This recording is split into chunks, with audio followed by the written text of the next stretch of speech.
Перед началом любой большой работы я обычно сначала делаю наброски, для того, чтобы лучше разобраться с цветом, соотношением тонов, композицией, акцентами в работе. Это видео я построила по принципу вредных советов или как не надо рисовать и как не надо думать, когда мы рисуем. Я взяла за основу небольшой референс с городским пейзажем. На пейзаже у нас есть домики, улица, уходящая вдаль. Домики, как я увидела, коричневого цвета, поэтому я смело беру коричневый цвет, смесь охры и сиены жженой. Крыша у домиков красного цвета. Я, соответственно, тоже уверенно набираю самый яркий красный, который у меня есть, чтобы крыши были достаточно красными. День у нас солнечный, небо чистое, поэтому у нас есть падающая тень по левой стороне улицы.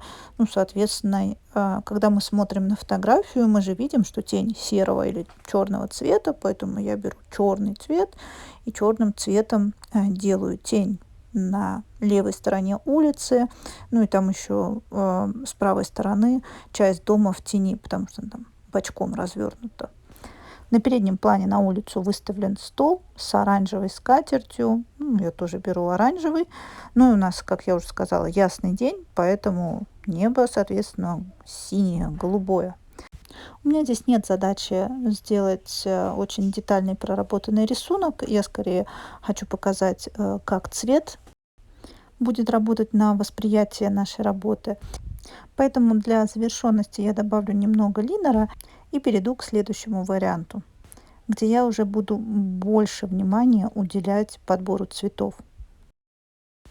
Давайте на практике разберем, какие моменты здесь были не учтены, когда мы работали с цветом. Первое – это воздушная перспектива. В верхней работе все дома на улице я выполнила практически одним и тем же цветом.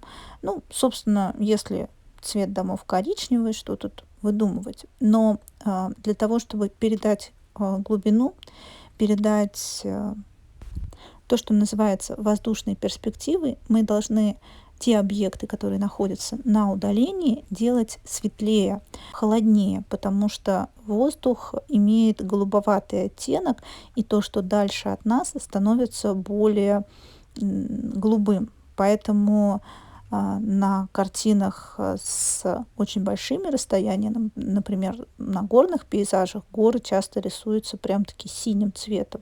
Хотя, конечно же, они там могут быть серые или даже зеленые. В общем, у них совсем другой собственный оттенок, если бы мы находились рядом.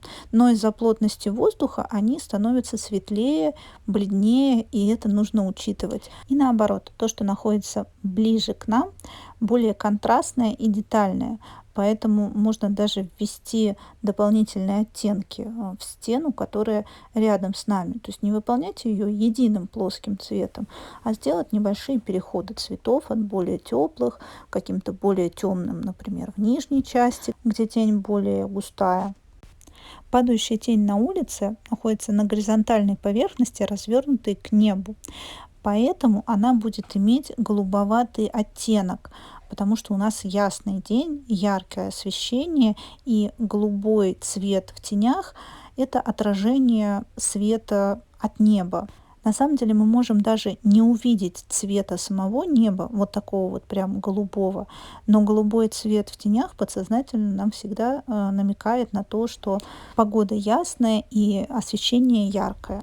При этом на фотографиях мы часто не видим этот эффект, потому что камера фотоаппарата улавливает гораздо меньше оттенков цветов и световых волн, поэтому тени на фотографиях более черные и более плотные и густые.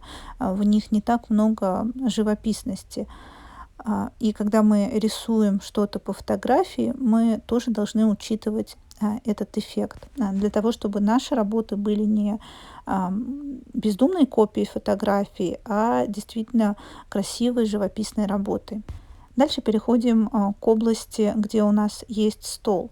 Ну, во-первых, сама скатерть совершенно не обязательно должна быть полностью оранжевого цвета для того, чтобы она выглядела оранжевой. Мы можем освещенную область сделать светло-оранжевой, а, например, область тени почти красной, для того, чтобы передать то же самое эффект освещения.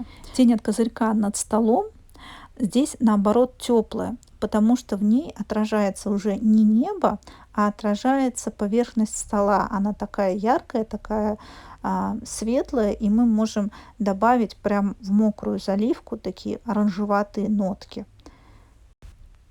Цвет окон, если они стеклянные, будет тоже стремиться к цвету неба, потому что если окна находятся на достаточной высоте, чтобы в них отражалось небо, они, скорее всего, будут голубоватого оттенка, а если они находятся ниже и в них отражаются стены, ну, соответственно, они могут быть серого оттенка.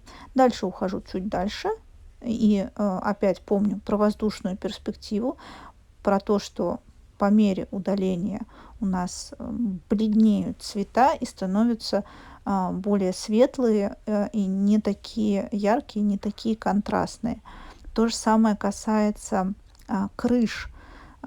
Крыша, несмотря на то, что она красного цвета, она совсем не обязательно должна быть полностью красная вся. Она может быть частично засвечена, и на ней может быть оставлен даже белый цвет. И это не сделает ее бледнее, а наоборот придаст ей больше освещения. Кстати, когда мы работаем линером и добавляем какую-то детализацию линером, здесь тоже можно помнить про воздушную перспективу. И то, что дальше, можно помечать какими-то еле намеками, недорисованными линиями, слегка-слегка. А ближе к нам можно делать более жирные линии, больше прорисовывать деталей. То есть, когда мы работаем линером, не нужно все предметы, независимо от воздушной перспективы, прорабатывать одинаково сильно. Проработайте более детально то, что находится на переднем плане, а то, что останется на заднем плане, оставьте немножко недосказанным. Моя работа над наброском подходит к концу. Мне интересно, насколько вам заметна разница в этих двух набросках. Напишите в комментариях, что вы для себя подметили, чтобы еще раз закрепить новые для вас моменты. Для того, чтобы еще лучше разобраться в теме света, освещения, света и тени, я приглашаю вас подписаться на мои каналы Boosty и Patreon. Там каждую неделю выходят новые уроки. Например, урок по вот такому солнечному осеннему пейзажу будет доступен уже в этот четверг. Все ссылки на мои социальные сети и другие ресурсы вы найдете в описании канала. Не забывайте подписаться и поставить лайк. Это очень поддерживает и мотивирует создавать новые интересные видео. До встречи в следующих видео. Пока-пока.